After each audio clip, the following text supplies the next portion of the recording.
Before we begin, a quick and important disclaimer. The historical information, legal analysis, sociological trends, and specific archival case studies discussed in this video regarding the evolution of divorce, family law, and settlement patterns in the United States Great Plains are intended strictly for educational and entertainment purposes only. This content does not constitute professional legal advice, genealogical consulting, psychological counseling, or financial guidance. Family law, historical statutes, jurisdictional requirements, and property rights vary significantly by state and have evolved dramatically over the centuries. If you are currently navigating a legal separation, divorce proceedings, a custody dispute, or any complex family law matter, it is imperative that you consult with a qualified, licensed family law attorney in your specific local jurisdiction. Viewers are strongly encouraged to conduct their own due diligence, deeply research their local statutes, and seek dedicated professional counsel for their individual legal or personal situations, rather than relying on the historical precedents and analyses presented in this historical documentary. Imagine the year as 1891. High society in New York City, Boston, and Philadelphia is entirely dictated by rigid, unforgiving Victorian morality. It is an era where the institution of marriage is considered an unbreakable, sacred covenant, a foundational pillar of civilized society, and the mere whisper of marital dissolution is enough to ensure absolute and permanent social exile. In these powerful eastern states, securing a legal divorce is a nearly insurmountable legal labyrinth. It requires the public, undeniable proof of egregious, scandalous offenses, most notably adultery, and these proceedings inevitably culminate in highly publicized, reputation-destroying trials that leave families financially and socially decimated for generations. Yet, while the formidable Eastern establishment fiercely enforces these draconian social codes, a completely different, highly subversive reality is quietly unfolding nearly 1,500 miles away. Boarding luxury Pullman sleeper cars under the cover of night, hundreds of America's wealthiest and most prominent citizens, predominantly affluent women wrapped in heavy silk and imported fur, are secretly slipping away from their metropolitan mansions. Their destination is not a glamorous European resort, a high society retreat, or a thriving cultural hub. Rather, they are traveling toward the muddy, unpaved streets, howling prairie winds, and the vast isolated expanses of the American Great Plains. They are heading specifically to small rugged frontier towns like Sioux Falls in the Dakota Territory, Fargo, and later Omaha. They are undertaking this grueling, exhausting cross-country journey, not to claim agricultural homesteads, pan for gold, or build industrial empires, but to meticulously exploit a massive, unprecedented legal loophole.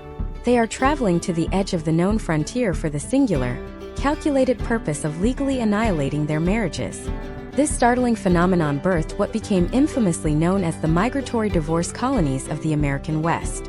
While the Great Plains are traditionally mythologized in standard American history textbooks as a region defined entirely by rugged agrarian stoicism, deep-rooted conservative values, and the relentless quiet hardship of pioneer life, the hidden historical reality is far more complex and legally rebellious. In the late 19th and early 20th centuries, opportunistic frontier legislatures were facing a dire crisis. They desperately needed rapid population growth, capital investment, and economic stimulation to transition from raw territories to recognized statehood. To actively attract wealthy Easterners and their vast financial resources, territories like the Dakotas consciously enacted astonishingly lax residency requirements. By establishing legal residency for a mere 90 days, a microscopic fraction of the grueling years required on the East Coast, absolutely anyone could become a recognized citizen of the territory and immediately gain unfettered access to its highly permissive, sympathetic divorce courts. Furthermore, the legal grounds for divorce in these plains jurisdictions were radically and intentionally expanded by local lawmakers. Instead of requiring concrete proof of devastating moral failure or physical infidelity, individuals could successfully file under incredibly ambiguous, subjective clauses of mental cruelty, simple desertion, or failure to provide. This legislative strategy created an explosive, bizarre clash of cultures. The quiet, agrarian prairie towns were suddenly flooded with elite Eastern socialites, high-powered corporate lawyers, and sensationalist journalists reporting for the New York tabloids. Massive, opulent structures like the Cataract House Hotel were constructed practically overnight in the middle of the desolate plains to comfortably house this massive influx of temporary, wealthy residents who were simply passing the time, waiting out their 90-day legal clocks. The local frontier economy boomed exponentially, driven almost entirely by the highly lucrative, highly controversial machinery of fractured elite marriages. Florists, jewelers, high-end tailors, and hundreds of opportunistic attorneys thrived in towns surrounded by thousands of miles of empty wheat fields.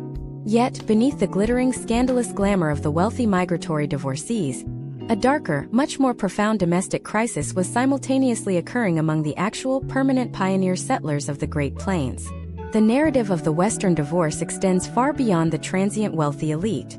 For the permanent residents, the homesteaders who bravely attempted to tame the unforgiving, hostile environment of the prairie, the reality of frontier marriage was often a horrific crucible of profound psychological and physical trauma. The extreme, suffocating isolation of the plains, the devastating, lethal harshness of the prolonged winters, the constant, looming threat of absolute economic ruin from devastating droughts or locust swarms, and the immense, backbreaking physical labor required merely to survive on a homestead placed unimaginable, crushing strain on families. Historical trends and carefully preserved archival court documents from dusty county courthouses across Kansas, Nebraska, and the Dakotas reveal a staggering, largely ignored rate of domestic fracture among the working pioneer class. We see deeply tragic case studies of profound despair, where the sheer madness induced by the sensory deprivation and isolation, a documented psychological phenomenon often referred to by historians as prairie madness, drove permanent, violent wedges between spouses that could not be legally or emotionally reconciled. The historical legal records show thousands of desperate pioneer wives actively suing for divorce on the grounds of severe cruelty, extreme physical neglect, and total financial abandonment, painting a starkly different, heavily contested picture from the romanticized, peaceful pioneer mythos sold to the American public. But how exactly did this highly unique intersection of desperate pioneer realities and brilliantly opportunistic legal frameworks, in the most desolate center of the country, become the undisputed epicenter of the American divorce revolution? And more importantly, what specific dark legal maneuvers were invented in these humble prairie courthouses that fundamentally rewired the entire national landscape of family jurisprudence, effectively setting a ticking time bomb under the traditional American legal system? There is a forgotten, deeply consequential history buried beneath the prairie grass of the American Midwest. It is a thrilling story of brazen legislative defiance, intense states' rights battles, sweeping moral panics that reached the highest levels of the federal government and the Supreme Court, and a fundamental, irreversible societal shift that ultimately forced an entire nation to radically rethink the economic, legal, and social structure of the family unit. We are going to meticulously uncover the hidden mechanics of this westward legal migration, dissect the specific, shocking state statutes that made it entirely possible, and analyze the intense political backlash that ultimately transformed American law forever. To truly grasp the mechanical genius and the sheer audacity of this westward legal migration, we must dissect the precise statutory language that transformed the isolated Dakota Territory into the undisputed divorce capital of the late 19th century. The historical trends of this era reveal a fascinating manipulation of sovereign state power. When the territorial legislature of Dakota convened, their primary objective was not social engineering but raw economic survival. They required capital, they required infrastructure, and most importantly, they required a rapidly expanding population to justify their bid for official statehood. To achieve this, lawmakers drafted some of the most liberal, frictionless residency requirements in the entire country. At a time when conservative eastern states demanded years of continuous, verified physical presence to even file a preliminary legal petition, the Dakota Territory required a mere 90 days. This was not a minor administrative difference. It was a radical, highly calculated legislative weapon. By legally defining residency as a mere 3-month stay, local politicians essentially hung a massive welcome sign for any dissatisfied citizen across the country who possessed the financial means to purchase a cross-country train ticket. This single statutory decision birthed an entirely new industry overnight, transforming the harsh, unforgiving prairie into a lucrative haven for domestic dissolution. Imagine if we apply this historical reality to a modern context in the year 2026. Consider a citizen named Sarah residing in New York today. If Sarah wishes to dissolve her marriage, she benefits from decades of established no-fault divorce legislation, allowing her to file based on an irretrievable breakdown of the marriage without ever having to publicly prove abuse, infidelity, or abandonment. But if we transport Sarah back to 1891, her legal reality is a suffocating, almost inescapable trap. In that era, the absolute only permissible ground for severing a marital contract in New York was adultery.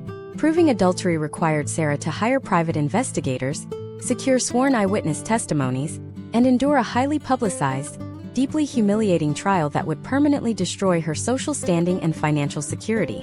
The potential outcomes of such a trial were uniformly devastating for everyone involved.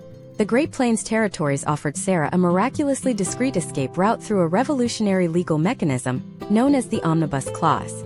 This brilliantly vague piece of legislation expanded the acceptable grounds for divorce far beyond physical betrayal, introducing the concept of extreme mental cruelty. Mental cruelty was a highly subjective, incredibly malleable legal standard. It did not require physical scars, police reports, or medical interventions. It merely required the plaintiff to convince a local frontier judge that their spouse had inflicted profound emotional distress, thereby making the continuation of the marriage intolerable.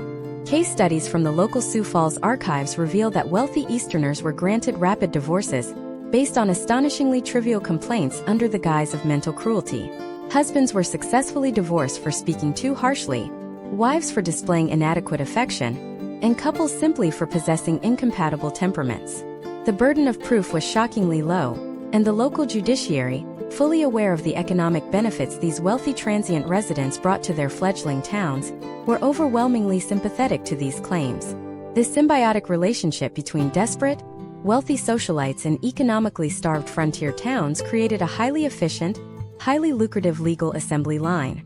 Let us examine the specific economic machinery of Sioux Falls, a town that quickly became synonymous with the migratory divorce colony.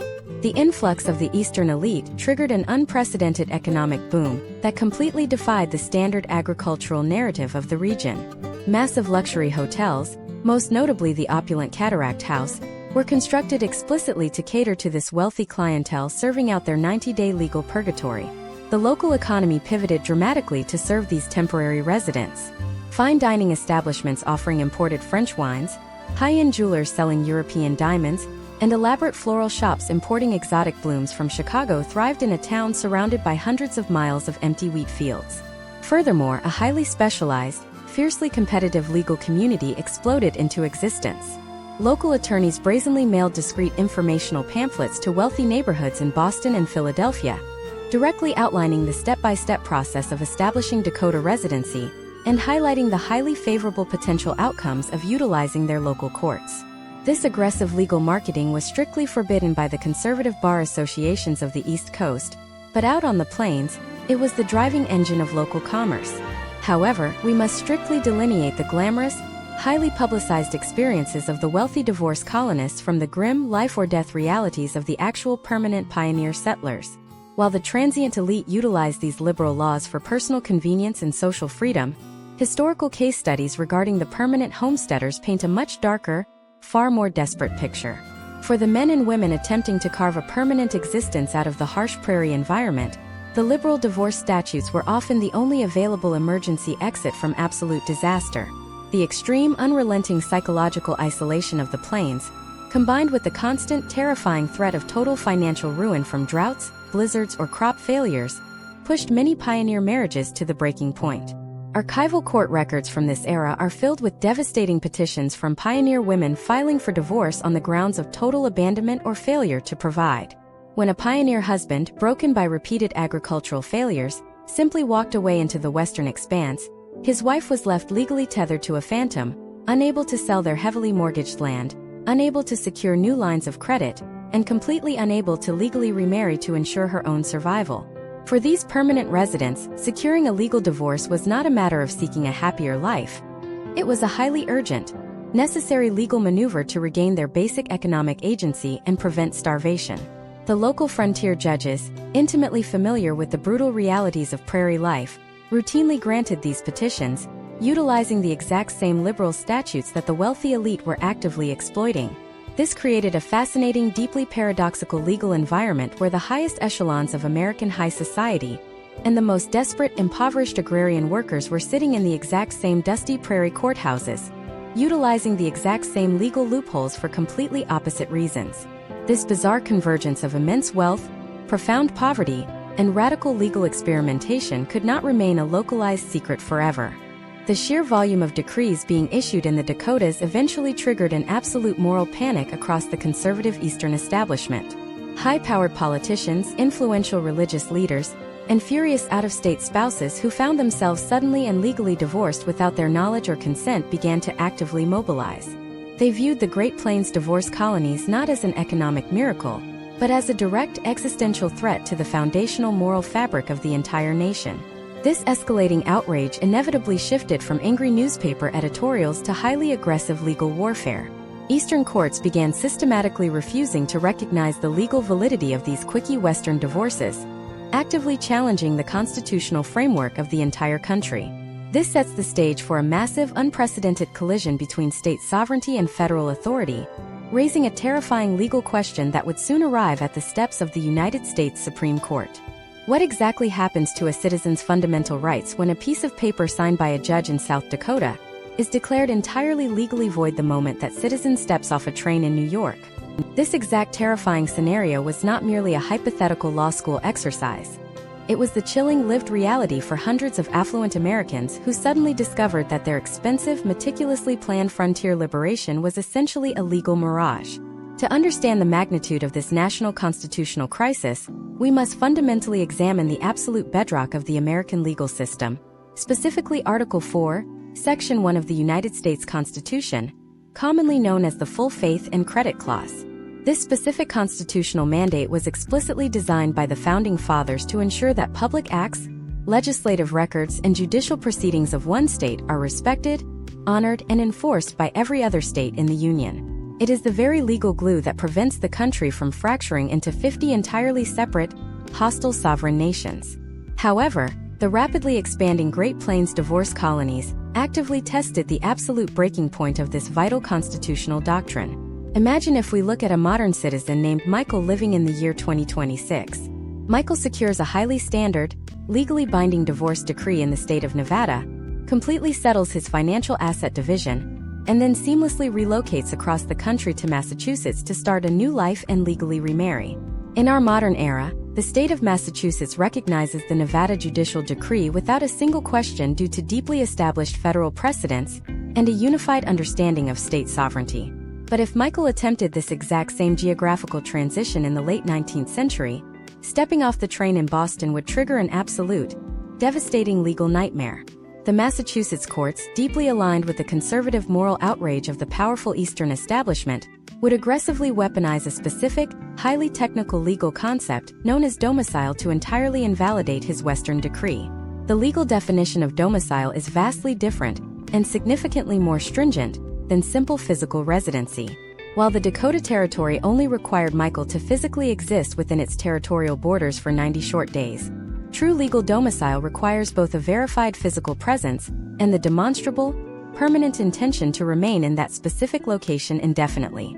Eastern judges, furious at the blatant, highly publicized circumvention of their strict domestic laws, began systematically demanding rigorous, undeniable proof of this permanent intent.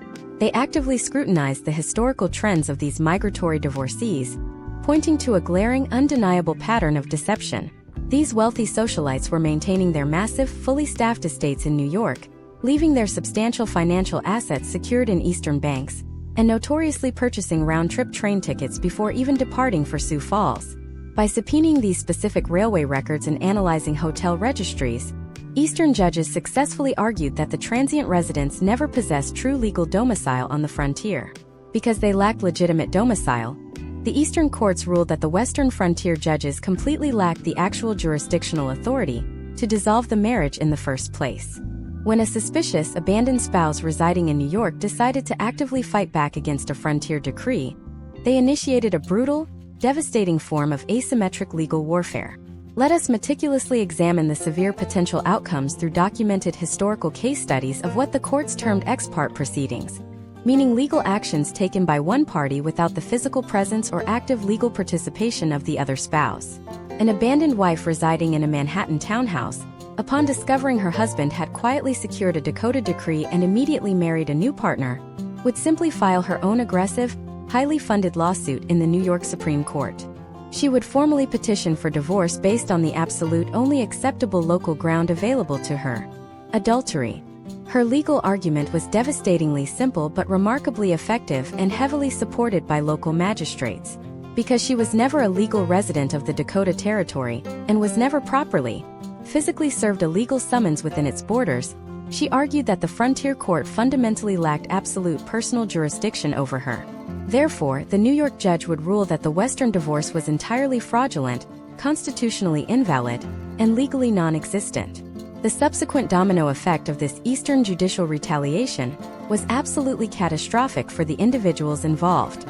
By legally declaring the Dakota divorce completely void, the New York courts essentially ruled that the original marriage was still fully intact and legally binding. This ruling immediately and automatically transformed the husband's new, supposedly legal second marriage into an active criminal state of bigamy. The high society gentlemen and affluent heiresses, who genuinely believed they had cleverly outsmarted the rigid Victorian system, were suddenly facing terrifying potential outcomes. They were subjected to highly publicized criminal indictments, the severe threat of substantial prison sentences, and complete, irreversible social annihilation in their home cities. But the profound collateral damage of these jurisdictional wars extended far beyond the warring spouses themselves. The most tragic, innocent victims of this massive constitutional collision were the children born into these highly contested second marriages. In the eyes of the Dakota courts and the local frontier communities, these children were perfectly legitimate heirs to their family legacies. However, under the strict, unforgiving rulings of the Eastern jurisdictions, they were legally classified as entirely illegitimate. This devastating legal classification completely stripped them of any fundamental legal standing, destroyed their social reputations before they even reached adulthood, and entirely blocked their inherent rights to inherit massive, generational family fortunes. The historical trends extracted from probate courts during this tumultuous era reveal decades of agonizing, highly expensive generational litigation directly tied to these specific Western colonies. Massive industrial fortunes and sprawling real estate empires were entirely frozen, tied up in relentless legal battles spanning multiple state lines as aggressive attorneys fought bitterly over which specific state had the ultimate sovereign authority to define the legitimacy of a family bloodline. This profound legal instability created a terrifying chilling effect among the American elite. The once glamorous migratory divorce colonies were suddenly perceived by many as incredibly dangerous, highly volatile legal traps. A piece of paper signed by a frontier judge was no longer viewed as a reliable ticket to personal freedom. It was widely recognized as a potential warrant for arrest waiting to be executed the very moment the individual returned to their metropolitan life. Eastern lawmakers did not merely stop at invalidating individual decrees in civil courtrooms. They launched a highly coordinated, multi-state legislative assault, explicitly designed to starve the Great Plains colonies of their vital economic lifeblood. States like New York, Pennsylvania, and Massachusetts began actively drafting aggressive new statutes that directly penalized their own citizens for even attempting to seek domestic dissolution in foreign jurisdictions. They heavily weaponized the broad legal concept of public policy, fiercely arguing that recognizing these intentionally lax Western divorces would actively corrupt the moral fabric of their own distinct communities and severely undermine the fundamental sanctity of the family unit within their sovereign borders. This intense, escalating moral panic rapidly reached the highest echelons of the federal government, sparking fierce, highly polarized debates on the floor of the United States Congress regarding the urgent, pressing necessity of drafting a unified, sweeping federal family law that would completely strip the individual states of their constitutional power to regulate marriage and divorce entirely. The escalating tension between the sovereign right of the developing frontier states to govern their own expanding territories and the desperate, aggressive attempts by the powerful Eastern establishment to maintain absolute moral and legal control over the entire nation culminated in a series of incredibly explosive, highly anticipated legal showdowns at the United States Supreme Court. The entire architectural framework of American states' rights was suddenly placed directly on trial, with the fundamental legal definition of the American family hanging precariously in the balance. The Supreme Justices were forced to answer a seemingly impossible, deeply philosophical question: could a unified nation truly survive and function economically if a citizen was considered legally single in the West, legally married in the East, and a criminal bigamist the very moment they crossed the Mississippi River? The court's ultimate, history-altering ruling would soon send a catastrophic shockwave through the migratory colonies, but an even more insidious, highly organized threat was quietly brewing right in the heart of the Dakota Prairie itself. A powerful, deeply conservative coalition of local permanent residents, absolutely furious at the scandalous national reputation of their home, was secretly preparing to execute a brilliant, ruthless political coup to shut down the lucrative divorce mills forever. How exactly did this grassroots local uprising manage to infiltrate the territorial legislature? And what highly controversial secret alliances did they form to successfully destroy the massive legal empire that literally built their frontier towns from the ground up? The answer to this profound historical mystery lies in the deeply fractured social fabric of the Dakota frontier itself. While the national media obsessively focused on the glittering ballrooms of the Cataract House and the scandalous behavior of the transient Eastern elite, a massive, highly organized reservoir of profound resentment was quietly building among the permanent pioneer settlers. To comprehend the historical trends driving this local uprising, we must deeply analyze the stark economic and cultural divide that split the territory in half. The lucrative divorce industry was highly concentrated in a few specific urban centers, primarily Sioux Falls and Fargo. The massive influx of Eastern capital enriched a very small, highly exclusive local syndicate consisting of hotel magnates, specialized attorneys, high-end retail owners, and corrupt local magistrates. However, for the vast majority of the permanent agrarian population enduring the brutal reality of homesteading on the frozen plains, this economic boom provided absolutely zero tangible benefit. Instead, these deeply religious, conservative farmers felt their newly established home was being aggressively hijacked and morally polluted by wealthy outsiders who treated their sovereign territory as a temporary legal playground. Imagine if we analyze this dynamic through a modern lens in the year 2026. Consider a citizen named John, a hardworking resident of a quiet, rural Midwestern farming community. Suddenly, due to a bizarre local zoning loophole, John's quiet town is entirely overrun by elite billionaires and aggressive corporate attorneys flying in on private jets solely to exploit local tax shelters for 90 days before vanishing back to the coast. John watches as local prices skyrocket, the town's national reputation becomes synonymous with scandal, and his own local government is entirely captured by the immense wealth of these transient visitors. The potential outcomes of this scenario would inevitably involve a fierce, highly organized grassroots political backlash by the permanent residents to reclaim their community. This exact mechanism of local revolt is precisely what dismantled the Great Plains divorce colonies. The permanent Dakota homesteaders were fundamentally horrified that their hard-fought quest for legitimate statehood was being internationally mocked. The Eastern newspapers aggressively labeled their home the divorce capital of the world, a deeply humiliating title for pioneers who viewed their monumental struggle against the harsh prairie as a divine, righteous endeavor. This simmering rural anger desperately needed a unifying leader, and it found a highly formidable champion in a man named Bishop William Hobart Hare. Bishop Hare was the Episcopal Bishop of South Dakota, a deeply respected, highly influential moral authority who possessed an absolute, unwavering disgust for the migratory divorce industry. Historical case studies of his extensive organizing efforts reveal a brilliant, entirely ruthless political mind. He understood that simply preaching against the moral decay from the pulpit would never be enough to dismantle a multimillion-dollar legal syndicate. He needed to execute a highly coordinated, aggressive legislative ground war. Bishop Hare began meticulously forging a powerful, unprecedented political alliance between the conservative rural farming communities, powerful national religious organizations based on the East Coast, and an emerging coalition of local female suffragettes who argued that the lax divorce laws primarily benefited wealthy, abusive men while destroying the sanctity of the pioneer family. The strategy was highly specific and systematically targeted the absolute Achilles heel of the entire divorce industry: the 90-day residency requirement. If the moral crusaders could legally force a massive extension of that microscopic waiting period, the entire economic model of the migratory divorce colony would completely collapse.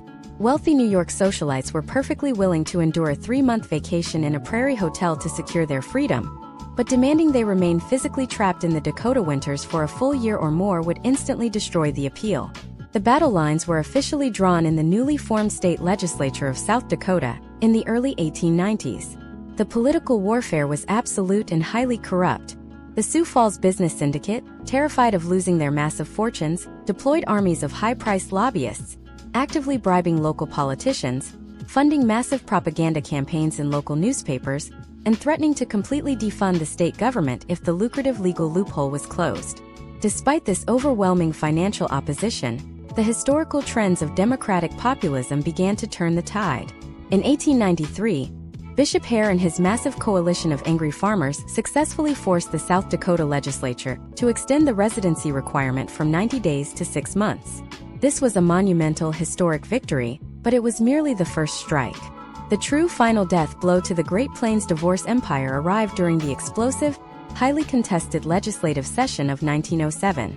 The moral reformers, completely energized by their previous success, drafted a radical new bill demanding a mandatory, uncompromising 1-year continuous residency requirement for any citizen seeking a divorce decree. The Sioux Falls legal syndicate panicked. Realizing they lacked the votes to defeat the bill on the legislative floor, the wealthy lawyers utilized a brand new, highly democratic tool recently added to the state constitution, the citizen referendum. They successfully gathered enough paid signatures to entirely freeze the new law and force the decision to a direct, statewide popular vote in the general election of 1908. What followed was one of the most vicious, highly expensive political campaigns in early American history. The entire nation watched in absolute fascination as the tiny state of South Dakota went to war with itself. The business syndicate poured unimaginable sums of money into the campaign, aggressively arguing that passing the 1-year residency requirement would cause an immediate, catastrophic economic depression, bankrupting the state and destroying thousands of local jobs. They distributed tens of thousands of pamphlets warning the pioneer farmers that their local taxes would skyrocket to cover the massive deficit left behind by the fleeing Eastern wealth. In brilliant countermeasure, Bishop Hare and his coalition executed a relentless grassroots ground campaign. They mobilized every single rural church, holding massive, highly emotional rallies in dusty prairie towns, framing the vote not as an economic decision, but as a pure fundamental battle for the moral soul of the American West. They systematically exposed the profound corruption of the Sioux Falls judges and highlighted the devastating generational trauma inflicted by the fraudulent legal decrees. When the final votes were meticulously tallied in the freezing November of 1908, the rural permanent residents delivered an absolute, crushing defeat to the divorce syndicate. The 1-year residency requirement was officially signed into law by a massive populist majority. The potential outcomes predicted by the business elite materialized almost instantly, but with a highly localized focus. The immediate economic devastation in Sioux Falls was staggering. Within weeks, the opulent Cataract House was practically abandoned. The armies of specialized attorneys frantically packed their offices and fled the state. The high-end florists, jewelers, and luxury tailors instantly declared bankruptcy. The massive, highly lucrative machinery of the Great Plains divorce colony was systematically dismantled and entirely erased from the prairie landscape practically overnight. The conservative Eastern establishment loudly declared a massive, permanent victory for traditional American moral values, believing they had finally and completely eradicated the legal loopholes threatening the institution of marriage. However, this national celebration was incredibly premature and deeply short-sighted. The fundamental, driving demand for domestic dissolution among the American public had not been cured or suppressed. It had merely been evicted from the Dakotas. The wealthy elite, trapped once again in their highly rigid, miserable marriages, were desperately scanning the map for a new escape route. The concept of jurisdictional competition had already been proven wildly successful, and another remote territory, watching the South Dakota economic boom with intense, calculated envy, was quietly preparing to open its doors. If the Great Plains were officially closed for business, where exactly would the desperate, wealthy masses travel next? What happened when the entire infrastructure of the American divorce industry packed its bags and boarded trains heading toward the blistering, isolated deserts of the American Southwest? And how did a small, lawless railroad town completely rewrite the playbook to construct a permanent, multi-billion-dollar legal syndicate so incredibly powerful that absolutely no federal court could ever touch it? To fully understand the sheer genius of what transpired next, we must recognize that the absolute destruction of the Great Plains divorce colonies was not a failure of the fundamental concept, but merely a highly publicized beta test for a much larger, infinitely more resilient legal empire. The powerful attorneys, corrupt local magistrates, and wealthy socialites who fled the newly conservative state of South Dakota did not simply return to their miserable marriages in New York and Boston and accept defeat. Instead, they carefully and meticulously analyzed the specific historical trends that led to the massive downfall of the Sioux Falls Syndicate. They realized the fatal structural flaw of the Dakota model was its absolute inability to withstand intense federal scrutiny regarding the highly technical legal definition of domicile. The conservative Eastern judges had successfully destroyed the Dakota decrees by easily proving the temporary frontier residents never truly intended to stay on the prairie indefinitely. Therefore, the architects of the next iteration of this industry knew they needed an ironclad, practically bulletproof defense against the full faith and credit clause of the United States Constitution. This urgent historical necessity directly birthed the legendary, highly industrialized divorce machinery of Reno, Nevada. While the Great Plains legislators ultimately caved to overwhelming moral panic, religious pressure, and the grassroots uprising of local pioneer farmers, the state of Nevada was fundamentally different. Born from the lawless, hyper-pragmatic, and fiercely independent culture of silver mining and absolute frontier survival, Nevada possessed absolutely no such moral reservations regarding the lucrative business of domestic dissolution. Nevada legislators keenly observed the catastrophic economic collapse of the Dakota towns immediately following the implementation of their strict one-year residency requirement. In a highly calculated, entirely ruthless economic maneuver, the Nevada government decided to actively embrace the exact same controversial industry the Great Plains had just outlawed, but they resolved to engineer it perfectly. Imagine if we analyze this specific jurisdictional strategy through a modern lens in the year 2026. Consider a citizen named David residing in a heavily regulated eastern state. David is facing a deeply contentious separation and desperately needs to navigate complex, highly contested asset division protocols. In 2026, David has access to unified federal guidelines and established state precedents that provide somewhat predictable potential outcomes. However, if we place David back in the 1920s, seeking an escape from a draconian, legally inescapable Eastern marriage, his specialized attorney would completely bypass the Great Plains and point him directly toward the blistering Nevada desert. The potential outcomes of traveling to Reno were meticulously engineered by local lawmakers to be absolutely flawless and legally immune to Eastern retaliation. Nevada systematically and aggressively lowered its residency requirements. They initially matched the original Dakota standard of 6 months, quickly slashed it to 3 months to dominate the national market, and ultimately, in a brazen, globally shocking act of legislative defiance, dropped the requirement to an astonishing 6 weeks. But how exactly did Reno protect its transient clients from the exact same Eastern judicial retaliation that completely destroyed the Dakota plaintiffs? This is precisely where the historical brilliance of the Nevada model completely eclipsed the Great Plains blueprint. The highly specialized Nevada attorneys deeply understood that to permanently defeat an angry Eastern judge, they had to actively manufacture undeniable, physical, and overwhelming proof of legal domicile.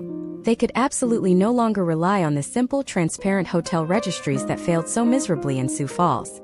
This urgent, critical legal requirement led directly to the invention and massive, explosive proliferation of the Nevada Divorce Ranch, commonly known in popular culture as the Dude Ranch.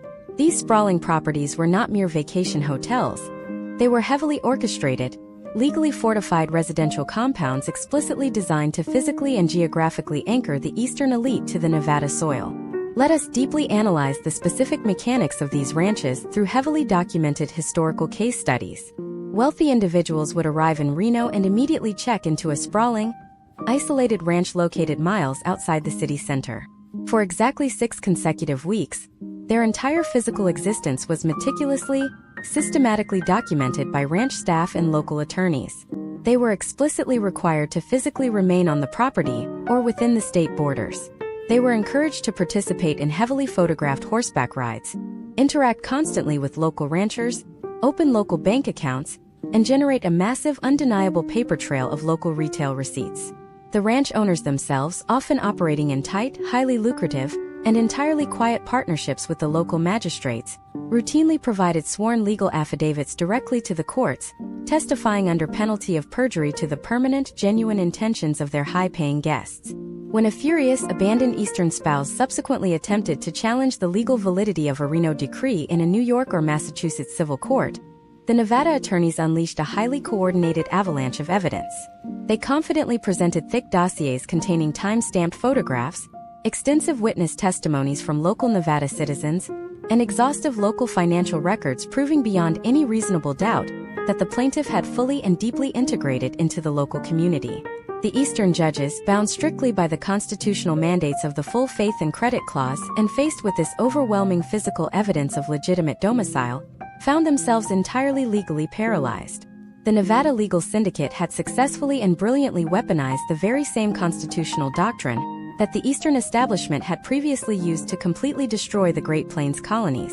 It is absolutely vital for any comprehensive historical perspective to fully understand that this massive, multi-billion-dollar Nevada empire was built entirely upon the legal blueprints, historical precedents, and catastrophic failures of the Great Plains. The highly educated attorneys who meticulously drafted the Nevada state statutes literally studied the archived, dismissed court documents from Sioux Falls and Fargo to identify and aggressively patch every single legal vulnerability. The Great Plains territories had essentially, albeit unintentionally, sacrificed their own lucrative legal industry to provide the American Southwest with the perfect, heavily tested beta model. The massive unrestricted influx of Eastern wealth that once transformed the muddy Dakota prairie now poured directly into the Nevada desert, constructing immense, highly regulated casinos, funding massive state infrastructure projects, and solidifying a permanent local economy completely impervious to national moral panics or federal interference. As the Reno divorce machine rapidly achieved absolute, undisputed national dominance throughout the 1930s and 40s, processing tens of thousands of decrees every single year with a ruthless assembly line efficiency, the traditional American legal system was backed into an entirely inescapable corner. The rigid fault-based divorce laws of the powerful eastern states were completely collapsing under the immense weight of this massive, highly organized legal migration. The federal government and the national legal community could simply no longer ignore the glaring, undeniable reality that American family law was fundamentally, structurally broken, divided entirely by state geography and access to personal wealth.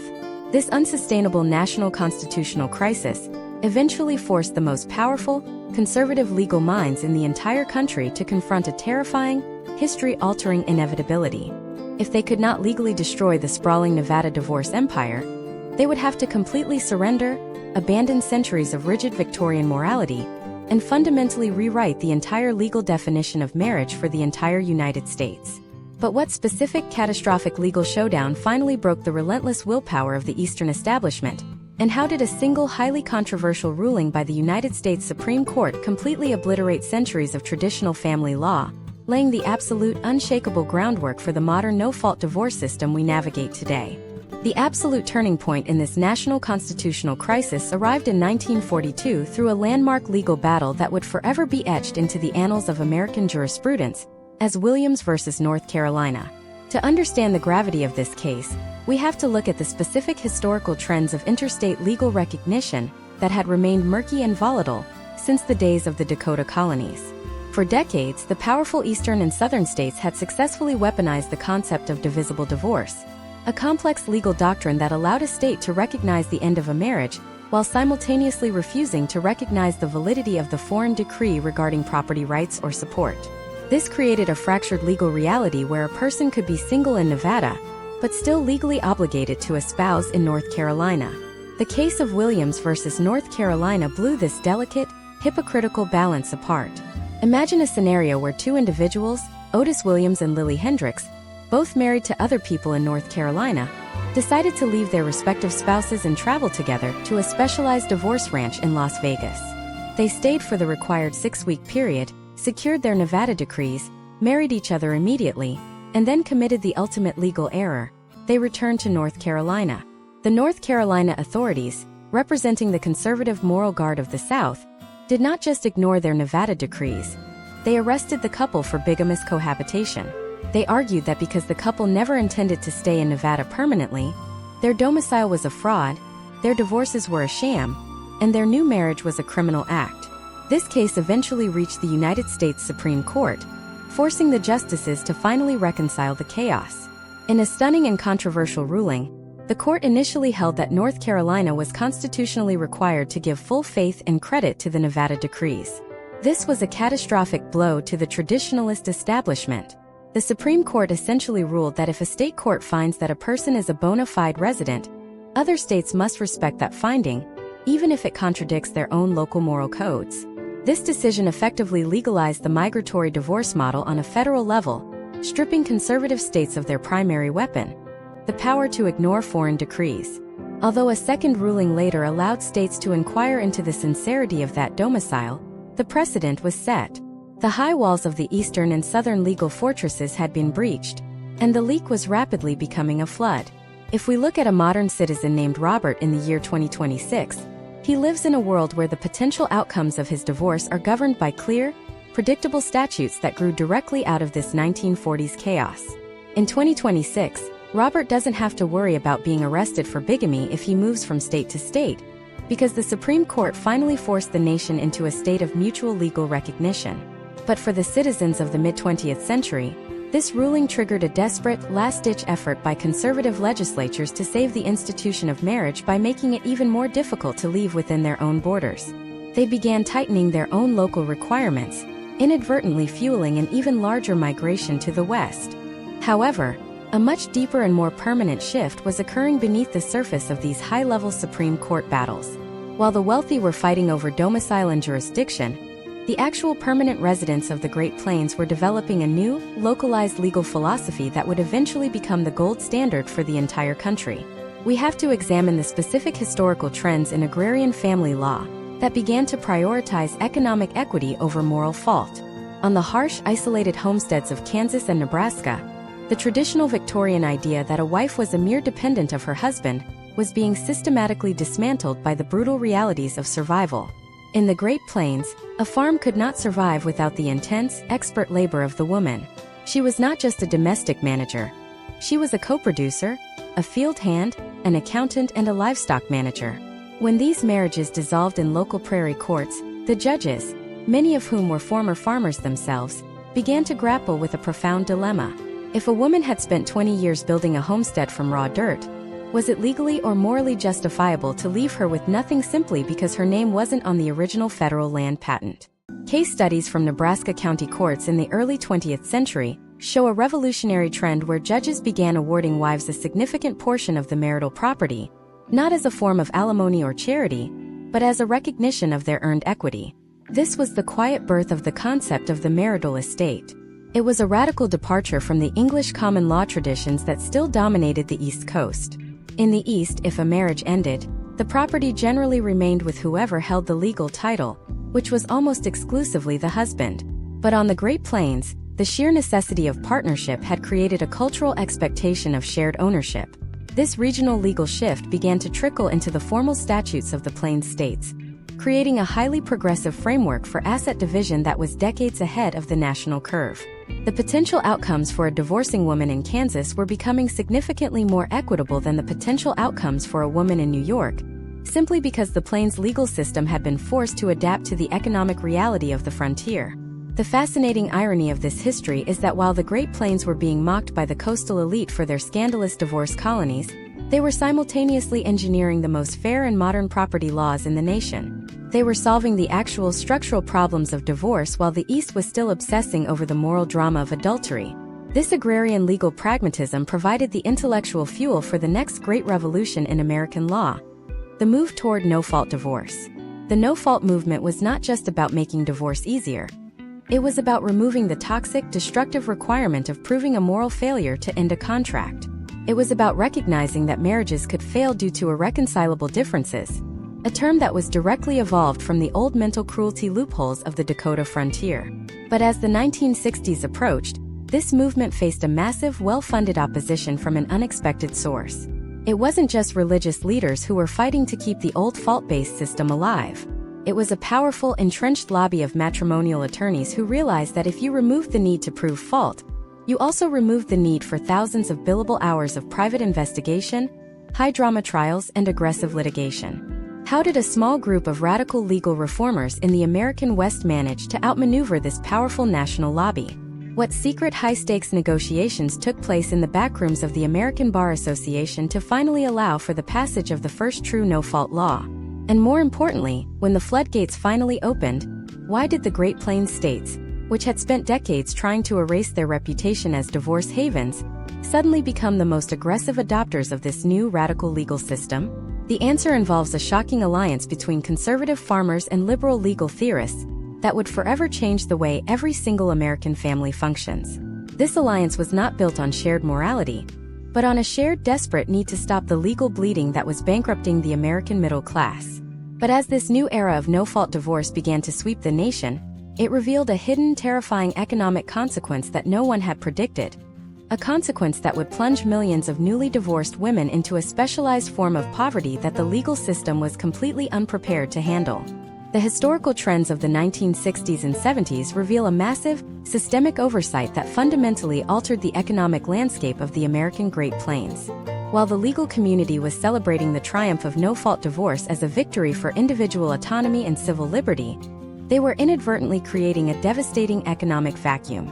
To understand this, we have to look at the specific case studies of the displaced homemaker, a term that became a chilling reality for thousands of women in states like Kansas and Nebraska. Under the old fault-based system, even with all its hypocrisy, a wife who was not at fault for the marital breakdown possessed a significant degree of leverage.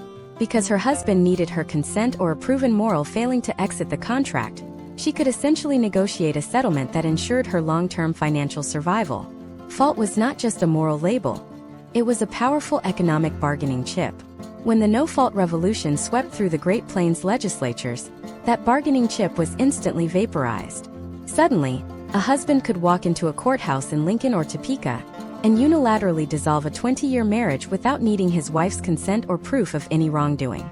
The potential outcomes of this shift were catastrophic for women who had spent decades out of the formal labor market to build a family farm. Imagine a citizen named Mary in the 1970s. Mary had spent 25 years managing the books, raising 4 children, and performing the essential manual labor required to keep a Nebraska wheat farm operational.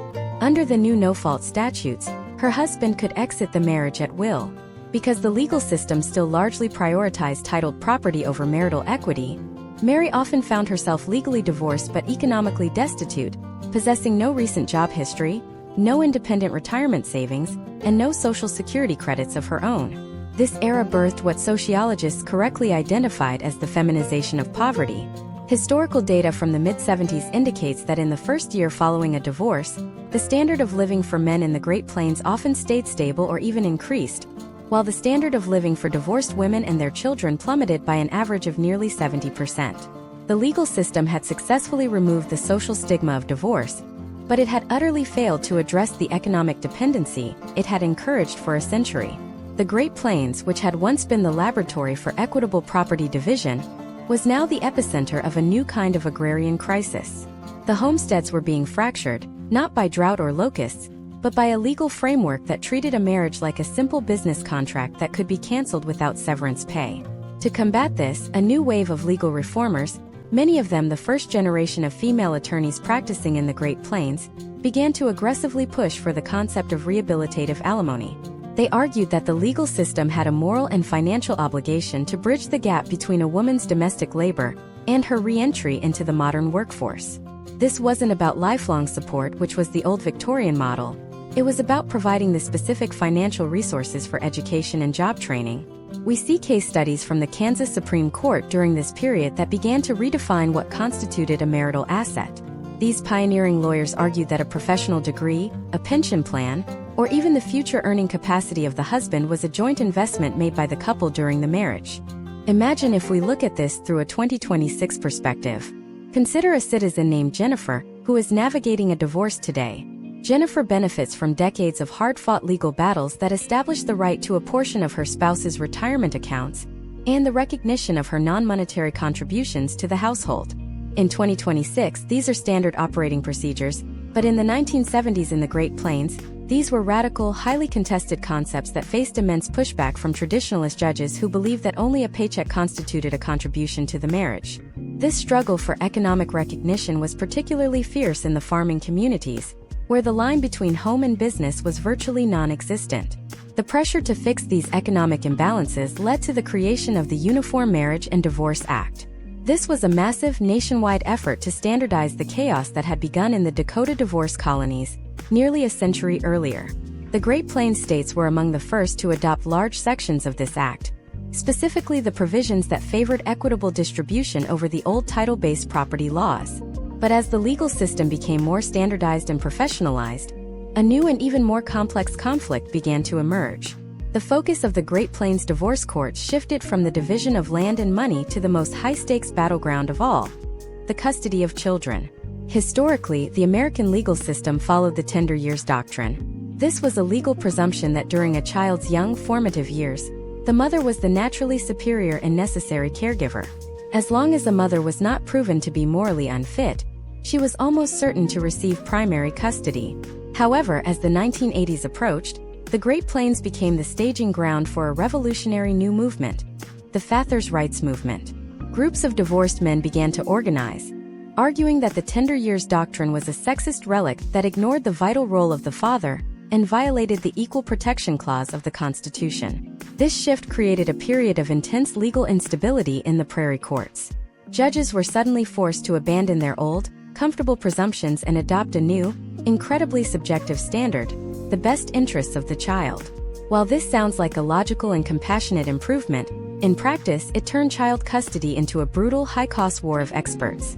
In small-town courthouses across the plains, psychological evaluators, social workers, and gals guardian ad litems became the new power brokers of the legal system. The potential outcomes of a custody battle were no longer predictable based on gender. They were now dependent on who could afford the best expert testimony and who could survive the most intrusive psychological scrutiny. This transition was particularly painful in the tightly knit, gossipy communities of the rural Great Plains. A custody battle wasn't just a private legal matter. It was a public trial of one's character that involved teachers, neighbors, and extended family members taking sides. The historical trends show that as these battles became more frequent and more aggressive, the level of high-conflict litigation in the Great Plains skyrocketed. The courts were becoming overwhelmed by families who were trapped in a cycle of permanent litigation, returning to court every few months to fight over visitation schedules, holiday rotations, and parenting styles. But even as the courts struggled with these human dramas, a massive technological and demographic shift was about to change the Great Plains forever. The rise of the digital age and the increasing mobility of the American workforce began to collide with the rigid, geographically bound nature of family law. What happens when a divorced mother in North Dakota gets a high-paying job offer in Texas, but the father, who has joint custody, refuses to let the children move? This dilemma, known as the relocation case, would become the most difficult and prevalent issue in modern family law. The Great Plains states, with their vast distances and changing economies, would once again find themselves at the center of a legal storm that would force the United States to decide.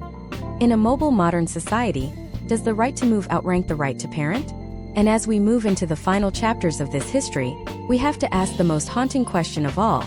Has our century-long journey from the Dakota divorce colonies to the modern no-fault system actually made the American family more resilient, or have we simply built a more efficient machine for its destruction? The answer lies in a shocking new trend emerging in the year 2026, where a growing number of citizens are choosing to bypass the legal system entirely through a mechanism that the 19th century pioneers could never have imagined. This unprecedented modern shift is driven by a profound systemic exhaustion that has been building for over a century within the American legal apparatus.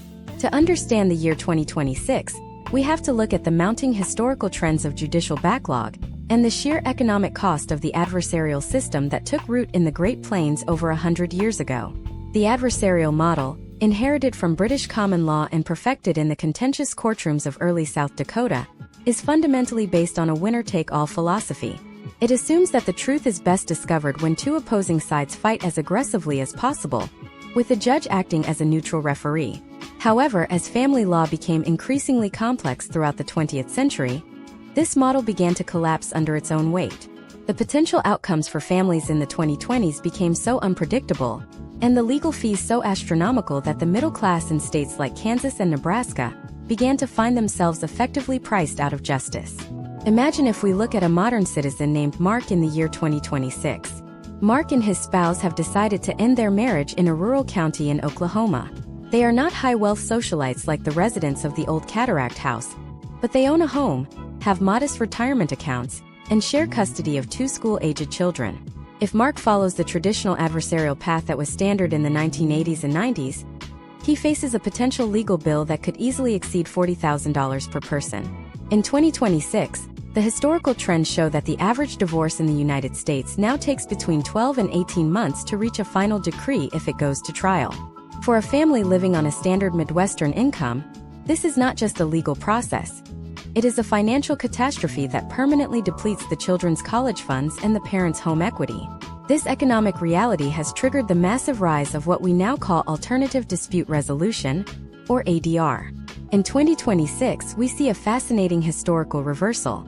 While the late 19th century was defined by people rushing to courtrooms to find a loophole, the early 21st century is defined by people desperately trying to stay out of them. The primary mechanism of this bypass is professional mediation. In mediation, a neutral third party helps the couple negotiate their own settlement without ever setting foot in a traditional courtroom. This is a radical departure from the high-drama trials of the 19th century migratory colonies. Instead of a judge in a black robe imposing a decision from a high bench, the couple sits in a quiet office and makes their own decisions about their property and their children. The historical data from 2026 reveals that mediation has a significantly higher rate of long-term compliance compared to court-ordered decrees. When people are empowered to draft their own agreements, they are far more likely to follow them. This shift toward private settlement represents a fundamental change in the relationship between the citizen and the state. For over a century, the state was the ultimate moral and legal arbiter of the family. Today, the state is increasingly being relegated to a mere administrative role, simply rubber-stamping the private contracts created by citizens.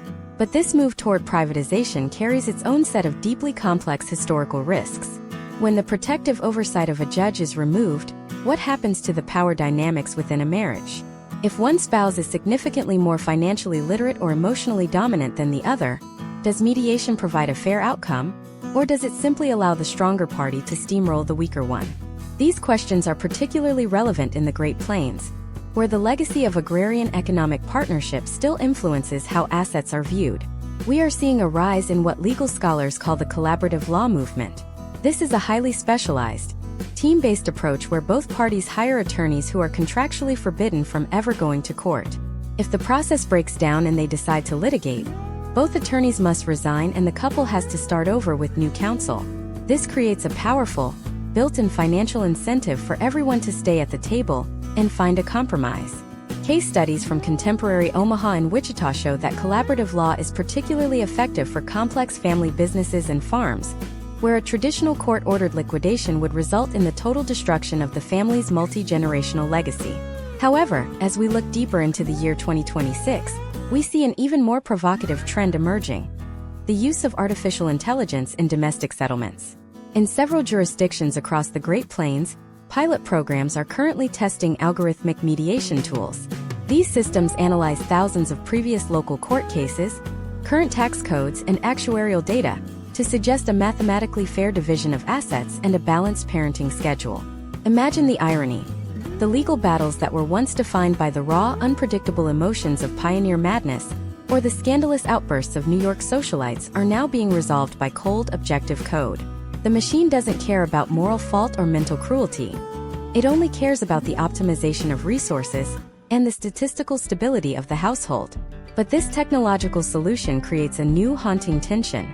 Can an algorithm truly understand the best interests of a child in a way that a human judge can? Can a software program appreciate the nuance of a family's history, the traditions of a rural community, or the intangible emotional value of a family homestead? We are witnessing the final stage of the professionalization of divorce. It has moved from a moral crisis to a legal industry, then to a psychological war, and now, finally, to a data management problem. The Great Plains, which served as the original laboratory for American divorce, is once again the testing ground for this digital frontier. As these automated and mediated systems become the new norm, they are effectively erasing the last vestiges of the old fault-based world. In 2026, the concept of proving why a marriage failed is seen as an obsolete and even barbaric waste of time. But in our rush toward efficiency and cost reduction, have we lost something vital? By making divorce so frictionless and so private, have we unintentionally weakened the social bond of marriage itself? Historical trends suggest that as the legal barriers to exit continue to vanish, the very nature of the commitment changes. We are moving toward a society where marriage is no longer viewed as a permanent, state-sanctioned institution, but as a temporary, private joint venture that exists only as long as it remains mutually beneficial and mathematically viable. This evolution brings us to a shocking realization. The wealthy socialites who fled to Sioux Falls in 1891 were not just looking for a legal shortcut.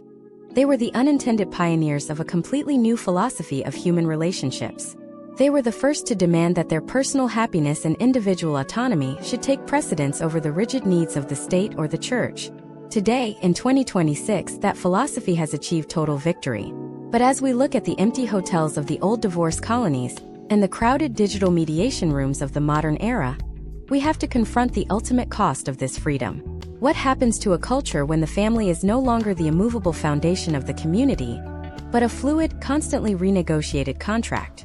And as we prepare for the final stages of this deep dive, we must look at the emerging data on the children of this no-fault, mediated world. Are they the beneficiaries of a more peaceful, efficient system, or are they the silent victims of a legal revolution that has finally prioritized the convenience of adults over the stability of the next generation? The answer is revealed in a brand new, controversial study from the University of Nebraska that is currently sending shockwaves through the halls of Congress, threatening to reignite a national debate that we thought was settled a century ago. The Nebraska study, officially titled the Longitudinal Assessment of Post-Agrarian Family Structures, provided a statistical autopsy of 50 years of no-fault jurisprudence across the central United States. It revealed a devastating correlation that the legal system had spent decades ignoring. The data demonstrated that the rapid, frictionless dissolution of marriages in the Great Plains was the single most powerful driver of corporate land consolidation in American history. When the researchers looked at the historical trends from 1970 to 2026, they found that every time a family farm was liquidated to satisfy a divorce settlement, the land was almost never purchased by another local family. Instead, it was systematically absorbed by massive, multinational agricultural conglomerates and private equity firms. This created a phenomenon the study labeled the succession crisis. The legal mechanism of equitable distribution, which was originally designed to provide a fair exit for spouses, had inadvertently become a conveyor belt for the permanent destruction of the independent American homesteader. Imagine if we examine this through the lens of a citizen named Alex in the year 2026. Alex is a fifth-generation farmer in central Nebraska, managing 3,000 acres of corn and soybeans. When Alex and their spouse decide to dissolve their marriage, they are not just dealing with the emotional fallout. They are facing a lethal economic math problem. The farm's value is tied entirely to the land, but the land cannot be split down the middle without making the remaining operation statistically unviable. In 2026, the potential outcomes for Alex are grim. To pay out a 50% equity share to a departing spouse, Alex would have to take on a massive, high-interest loan that the farm's razor-thin margins cannot support. The only remaining option is to sell the entire legacy to a waiting investment group. This specific case study, repeated thousands of times across the plains, has resulted in a radical demographic shift, where the descendants of the original pioneers are being replaced by corporate tenants. This startling revelation has triggered a fierce national debate in the halls of Congress over the proposed Family Stability Act of 2026. For the first time in over a century, lawmakers are seriously discussing a federal intervention into state family law. The debate mirrors the intense moral panic of the 1890s, but with a modern, cold-blooded economic twist. While Bishop Hare and the moral reformers of the 19th century were fighting for the soul of the prairie, the 2026 reformers are fighting for the security of the American food supply and the preservation of rural voting blocks. The Nebraska study suggests that the extreme individual autonomy granted by no-fault divorce laws has reached a point of diminishing returns, where the social and economic costs to the community now outweigh the benefits of personal freedom. Historical trends indicate that whenever the Great Plains faces an existential threat, its legal system undergoes a violent, rapid evolution. We are currently seeing a resurgence of the covenant marriage movement in states like Kansas and Oklahoma. This modern legal framework allows couples to voluntarily opt into a more restrictive marriage contract that requires premarital counseling and explicitly forbids no-fault dissolution. It is a desperate attempt to bring back the stability of the Victorian era without the accompanying social shame. However, the potential outcomes of this two-tier legal system are creating a profound cultural divide. In 2026, your rights in a divorce are increasingly determined by the specific type of contract you signed decades earlier, leading to a fragmented legal landscape that looks remarkably similar to the jurisdictional chaos of the original Dakota divorce colonies. Furthermore, the Nebraska study highlighted a chilling psychological trend known as the instability echo. It found that children raised in the high-conflict, high-litigation environments of the 1980s and 90s were significantly less likely to enter into formal legal marriages themselves. This has led to the massive rise of common-law cohabitation across the Great Plains in 2026. These couples are bypassing the state-sanctioned legal system entirely, believing that by avoiding the marriage contract, they can avoid the devastating economic liquidation of a divorce. But this creates an even more dangerous legal vacuum. When these informal unions collapse, there are no established statutes for asset division or support. The courts are being flooded with cases where judges are forced to apply ancient, confusing property laws to modern domestic partnerships, creating a level of legal unpredictability not seen since the lawless days of the silver mining camps. To address this, some forward-thinking jurisdictions in the plains are experimenting with a radical new concept: the automated domestic partnership. This system uses blockchain technology to track the joint financial contributions of a couple from the moment they move in together. If the relationship ends, a pre-programmed smart contract automatically executes a settlement based on the real-time data of their shared life. There are no lawyers, no judges, and no 3-month residency requirements. It is the ultimate evolution of the migratory divorce mill, a system so efficient and so impersonal that it removes the human element entirely. But as this digital solution gains popularity, it raises a terrifying question about the nature of human commitment. If a relationship can be dissolved as easily as a digital subscription, does it still possess the social gravity necessary to hold a community together? The historical trends we have traced from the muddy streets of Sioux Falls to the high-tech courtrooms of 2026 show a consistent, relentless drive toward the commodification of the family.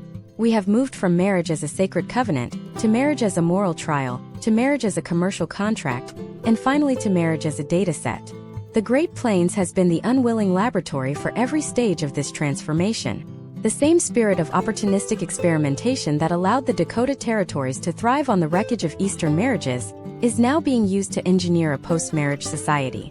But as the congressional hearings on the Nebraska study continue, a new and unexpected voice has entered the conversation.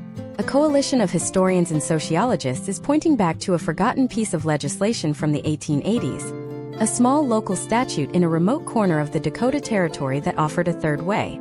This long-buried law didn't focus on fault or no fault. It focused on the concept of the family trust, where the assets of a marriage were legally held in favor of the next generation, making them immune to the claims of either divorcing spouse.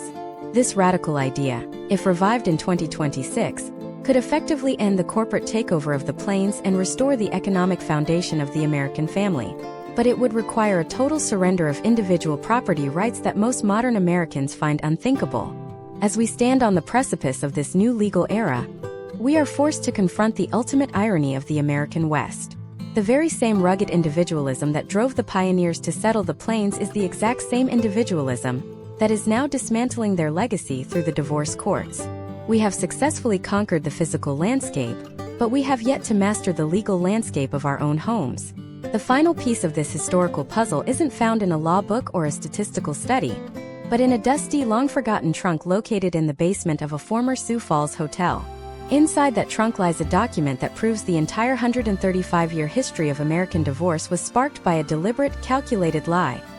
A lie that was told to a frontier judge in 1891 by a woman who would go on to become one of the most powerful and dangerous figures in American politics. The identity of this woman and the true contents of her secret testimony will finally reveal the hidden hand that has been steering American family law toward a predetermined and highly controversial final destination. The document discovered in the dust of the Cataract House basement was the private, unredacted legal journal of a woman named Margaret Vance. In 1891, Margaret Vance was not just another face in the crowd of wealthy socialites seeking a quick exit. She was the daughter of one of the most powerful railroad executives in the United States. The secret testimony contained within her journal reveals that her landmark divorce case, which set the standard for the Dakota Omnibus Clause, was a meticulously engineered legal fiction. Margaret's marriage was not failing due to the mental cruelty she described in agonizing detail to the frontier judge. In reality, her marriage was a massive, failing corporate merger between two competing industrial empires.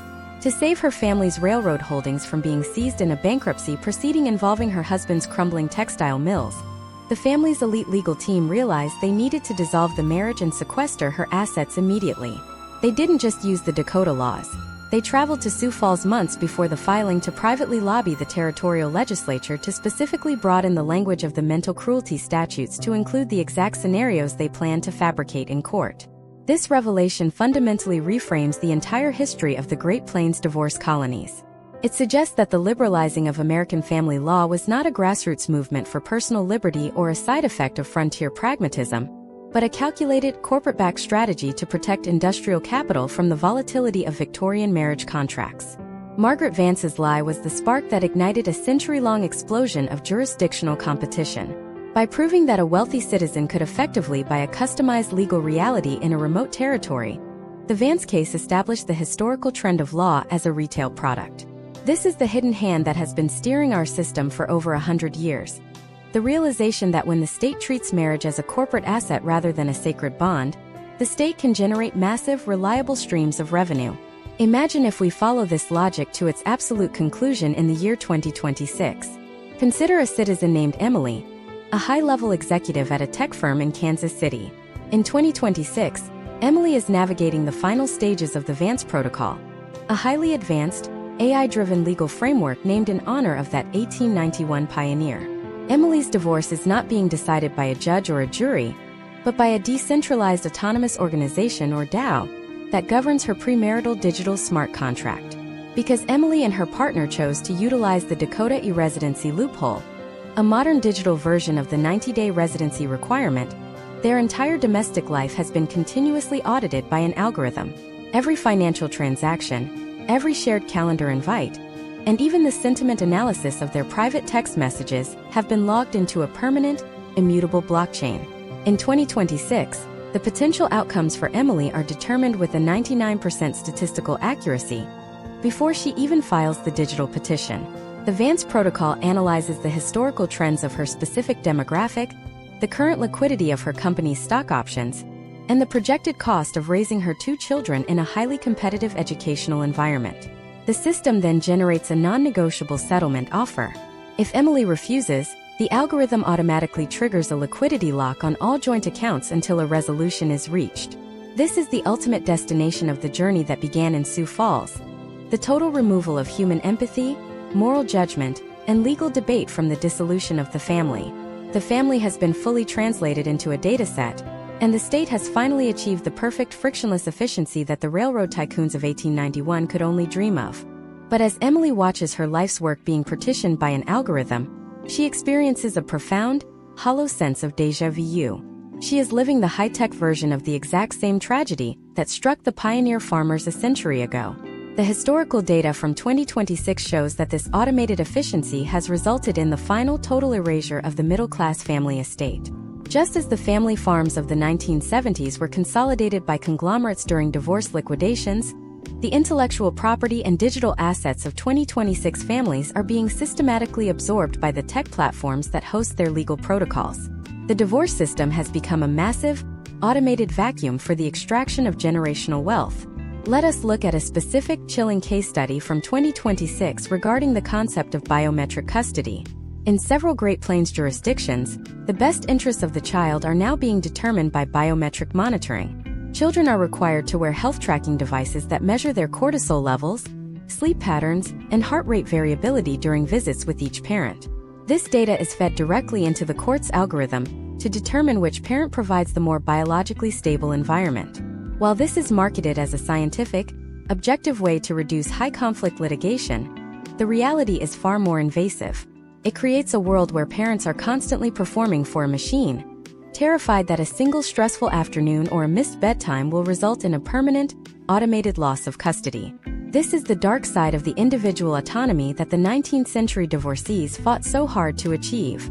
By demanding to exit the family at will, we have inadvertently invited the state, and now the algorithm, to monitor the internal mechanics of the family with absolute, terrifying precision. The historical perspective on divorce in the U.S. Great Plains is not a story of progress. It is a story of a shifting power dynamic. We moved from the tyranny of the church to the tyranny of the fault-based court, then to the chaos of the no-fault system, and finally to the cold mathematical tyranny of the digital protocol. Every time we thought we were gaining more freedom, we were actually just changing our masters. The Great Plains, with its vast, empty horizons and its history of bold experimentation, was the perfect stage for this transformation. The quiet, desolate prairie was the only place where the traditional structures of society were weak enough to be broken and replaced by the machinery of the modern world. As we conclude this masterclass, we must look at the final entry in Margaret Vance's 1891 journal. She wrote that she felt a strange, chilling premonition as she watched the sunset over the Big Sioux River. She realized that while she had saved her father's railroad, she had destroyed something intangible that she could never get back. She wrote, "We have traded the soul of the house for the speed of the train, and I fear the train will eventually outrun us all." In 2026, that train has finally arrived. The legacy of the Great Plains divorce colonies is not found in the freedom of the individuals who escaped their marriages, but in the permanent, irreversible change they inflicted on the American legal consciousness.